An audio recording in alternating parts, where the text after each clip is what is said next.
ঘরে বসে এরকম রঙিন মোমো বানিয়ে আপনিও আপনার প্রিয় মানুষকে খুব সহজেই খুশি করতে পারবেন। আজকের রেসিপিতে আমরা আপনাদের ঘরে থাকা উপকরণ দিয়ে এটা তৈরি করে দেখাবো।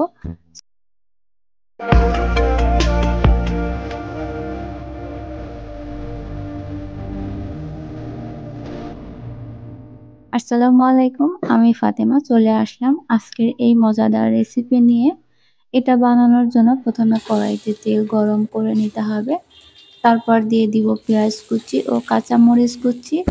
এরপর দিয়ে দিব মুরগির গোশত। আপনারা চাইলে আপনাদের পছন্দ মতো গোশত দিয়ে নিতে পারবেন।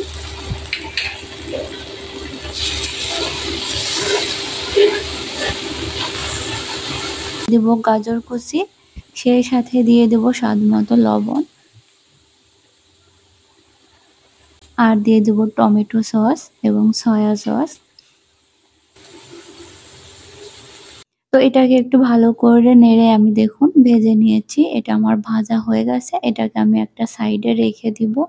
আমাদের এই রেসিপিটা বানানোর জন্য আমরা এখানে দিয়ে দিব 1 কাপ পরিমাণ ময়দা, দিয়ে দিব 1 কাপ পরিমাণ গরুর দুধ। আপনারা চাইলে লিকুইড দুধও ব্যবহার করতে পারবেন।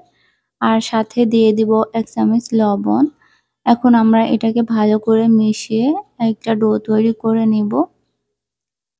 আর সেখান থেকে একটা পাত্রে আমি কিছুটা উঠিয়ে আলাদা করে নেব, যেন আমরা ভিন্ন ভিন্ন ফুড কালার ব্যবহার করতে পারি।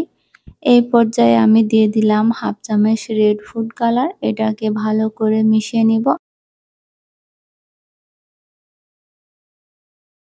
আর আরেকটিতে দিয়ে দিলাম গ্রিন ফুড কালার। এটা ভালো করে মিশিয়ে নিতে হবে।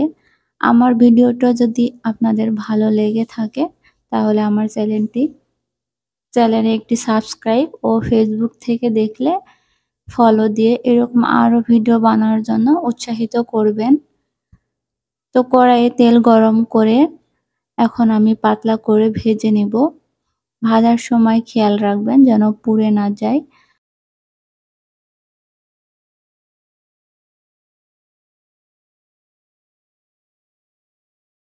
আমরা একে একে সবগুলো একইভাবে ভেজে নিব।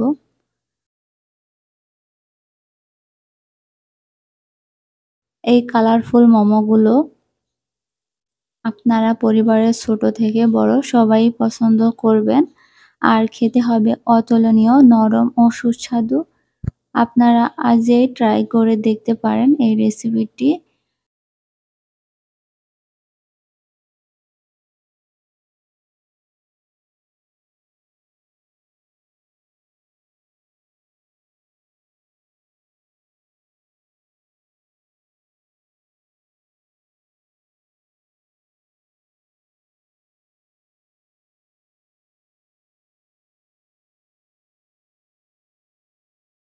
এখন আমাদের ভেজে রাখা গোশের মধ্যে দিয়ে দিব মেয়োনিজ, আর মেয়োনিজটাকে দিয়ে ভালো করে মিশিয়ে নিব।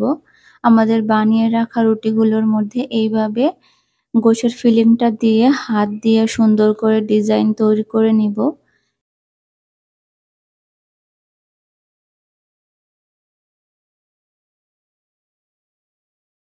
একে একে সবগুলোকে আমরা ভালোভাবে এরকম একটা সুন্দর ডিজাইন করে নিব।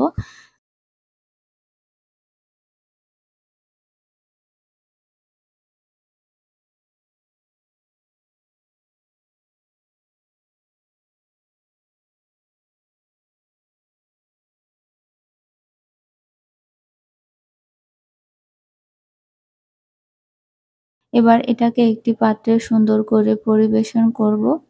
তো দেখতেই পাচ্ছেন কালারফুল মোমোগুলো দেখতে কত সুন্দর হয়েছে। আপনিও খুব সহজেই কম সময়ে বানিয়ে নিতে পারবেন এই কালারফুল মোমোগুলো। আজকের ভিডিও এখানে শেষ। ভালো লাগলে একটা লাইক দিবেন আর কমেন্ট করে জানিয়ে দিবেন আপনার মতামতগুলো। আল্লাহ হাফেজ।